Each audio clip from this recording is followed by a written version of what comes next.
This music video, I think we started this honestly probably within the second, third week of us singing, because we weren't really sure what was going on with choir for the first bit of the school year with Corona and what we were going to do with our masks and whether we could sing or could not sing, but I knew Mr. Colburn was going to figure it out. He was not going to let choir not happen. To watch them from the first day of listening to the Enna Sisters version to going down the road of here's the music, let's take a look and let's see what it sounds like, let's try it out.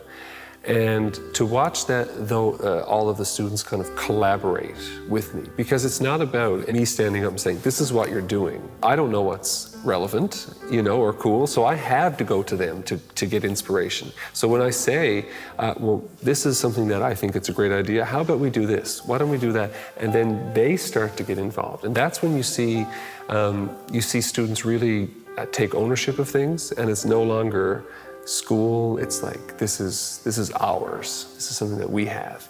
Mr. Colburn is an incredible choir director, and he's always looking for ways to give us new opportunities and try new things. And this video is just one example of the many things we've done over the past couple years. We started out with kind of just an idea of, let's do this song because it's written by Newfoundlanders and it's for the CBC Music Challenge. And, it kind of just, it was almost a song that meant home to us.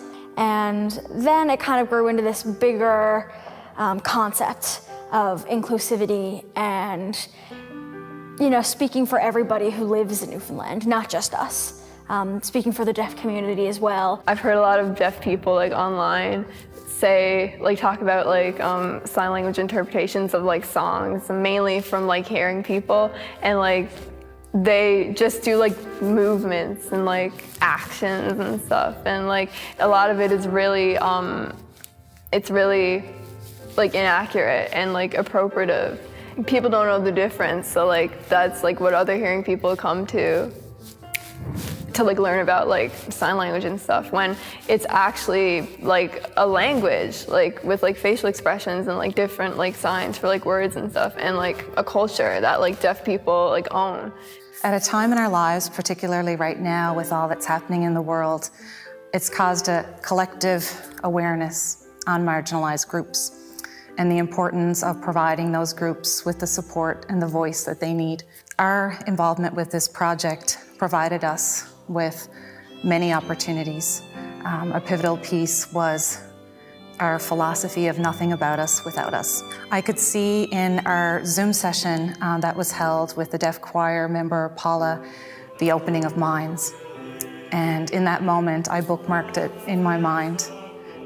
It was an important moment because to me, it really symbolized change was happening.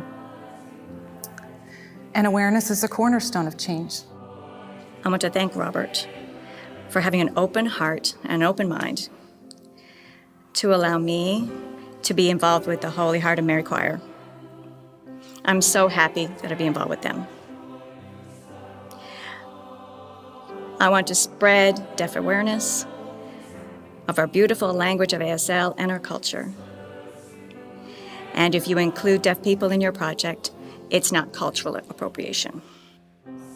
The more things that as a school we can offer these students while they're here, the more things they leave here with, and the more opportunities that they can continue to bring to other people. These students then crave more of those experiences because they are authentic. You can't learn them out of a book. It's an inward sense of a deeper understanding of things that are happening around them, and that is something that is truly part of the educational process for us. It meant something to the deaf community. Every little movement, it mattered. We had to edit it a few times, change what we were doing because we realized it was wrong. And so it was all a learning experience for everybody, including Mr. Colburn, and I'm really grateful for it. I have to say, it's not something I'll ever forget. By participating in choir here at Holy Heart, I think you're able to find a sense of community, you're able to relate to other people, and you're able to make something beautiful together. As a music teacher, I want to be able to give my students as many experiences as they can have.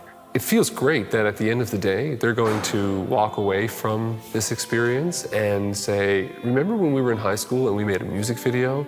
And do you remember when we were we were doing the video, and we actually got to communicate and to collaborate with the deaf community at a time when lights were being shone on the deaf community, that we were a part of that. And it's a wonderful experience to witness your students growing and enjoying something, and then it evolving into something that can exceed your first ideas. The world has changed. The world is about critical thinking. Can you adapt to the situation you're presented with without knowing what situation you're going to be encountering? And that is a core competency of deep learning, is the critical thinking piece. So thinking bigger, thinking inclusionary, thinking collaboration, it's very important, and they're skills that will take you anywhere, no matter what the situation you encounter when you leave high school. I just want to thank Robert and the Holy Heart of Mary Choir for providing us an opportunity to highlight the message of inclusion and the beauty of ASL and the beauty of signing in musical expression.